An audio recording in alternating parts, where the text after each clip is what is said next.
Dalam hal ini ada satu hadis Nabi Muhammad SAW yang sahih. Hadis sahih yang menggambarkan bahwa manusia itu dalam hal ini terbagi menjadi 4. Hadis riwayat Tirmidzi, Imam Ahmad, dan hadis ini adalah sahih. Rasulullah SAW bersabda, "Innamad dunya li arba'ati nafarin." Dunia itu hanya untuk 4 orang. Dunia itu untuk 4 orang atau 4 golongan. Ya, dunia itu atau terjemahan lain, dunia itu memiliki 4 golongan manusia. Yang pertama adalah abdin razaqahullahu malan wa ilman wa huwa yattaqi fihi rabbahu wa yasilu fihi rahimah wa ya'lamu lillahi fihi haqqan wa hadha afdalul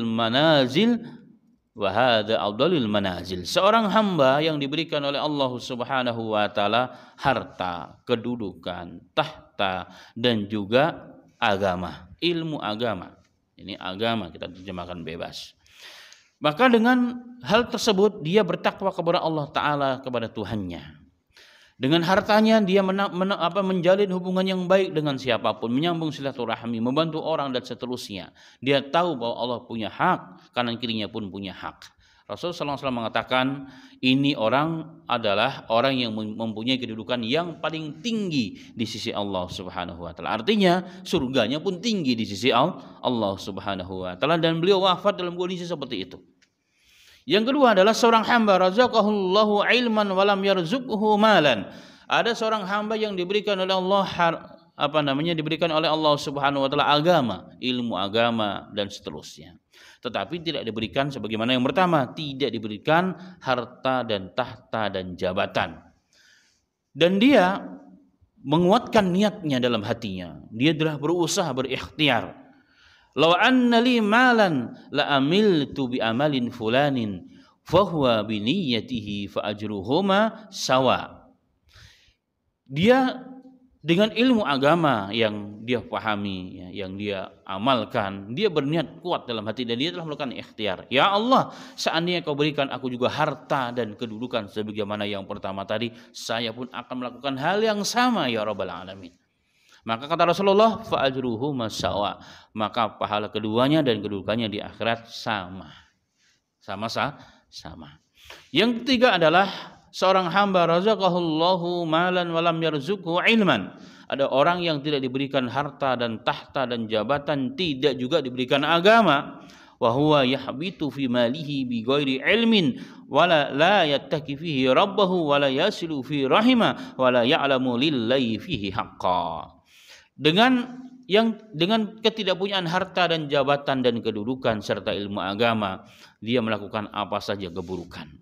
Tidak takut kepada Allah Ta'ala. Dia tidak menyambung hubungan silaturahmi dengan siapapun dan saudara-saudara tetangganya, dan tidak tahu bahwa Allah punya hak yang harus ditunaikan oleh hamba tersebut.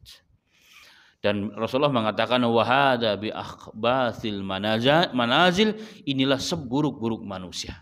Di dunia sengsara, di akhirat lebih parah lagi. Yang kedua adalah seorang hamba yang tidak diberikan oleh Allah harta, tidak pula diberikan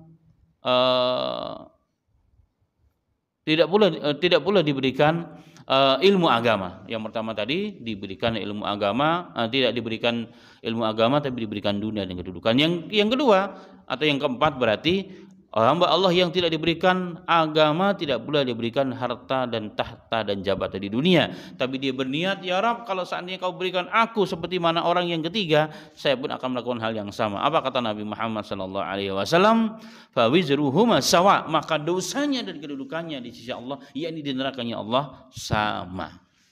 Faktor niat yang kuat yang dibarengi dengan ikhtiar itu menjadikan manusia itu sebagaimana seakan-akan dia telah beramal. Dan ini dipertegas dalam hadis yang lain. Dalam hadis yang diriwayatkan oleh Abu Bakrah Nufai bin Haris Al-Thaqafi radhiyallahu anhu, beliau mengatakan, suatu ketika Rasulullah pernah bersabda, hadis sahih riwayat Bukhari dan Muslim, "Idzal taqa muslimani bi sayfihima faqatil wal maqtul finnar." Jika dua orang muslim bertengkar dan mengeluarkan pedangnya, ya, dua-duanya berantem, ya, sabut-sabutan pedang. Kemudian Rasulullah mengatakan, al-qatilu, orang yang membunuh, dan satunya terbunuh, dan orang yang terbunuh dua-duanya masuk neraka. Di orang yang membunuh dan yang terbunuh, dua-duanya masuk neraka. Maka sahabat ini, yakni Abu Bakar Nufai bin Haris Al-Thaqafi bertanya, "Qultu ya Rasulullah, wahai utusan Allah, hadal qatilu fima balu maktul." Kalau yang membunuh tadi jelas membunuh saudaranya dengan pedang yang mati, jelas dia masuk neraka. Lalu bagaimana orang yang terbunuh tadi? Kan dia terbunuh, terzalimi berarti ya Rasulullah. Namanya orang terbunuh berarti terzalimi wahai Rasul sallallahu alaihi wasallam. Rasulullah mengatakan, "Innahu kana harisan ala qatli sahibih."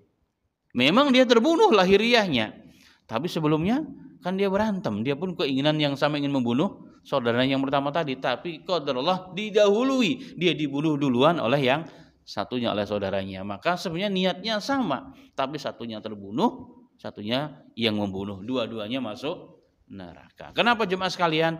Allah melihat niat dan azamnya tadi dan ikhtiar yang dilakukan untuk mendolimi, membunuh satu sama lain, maka dua-duanya sama di sisi Allah Subhanahu wa taala. Tapi catatan, jika yang membunuh tadi tidak bertaubat atau kondisi matinya begitu terus, ya sama. Tapi kalau dia bertaubat kepada Allah, menjalankan hak-hak dari ahli waris yang telah dibunuh, maka beda di sisi Allah Subhanahu wa taala. Di sini batasan pembicaraan adalah sama-sama ya, dua-duanya kemudian mati dalam kondisi tidak bertaubat satu di antara keduanya, maka dua-duanya sama di sisi Allah Subhanahu wa taala.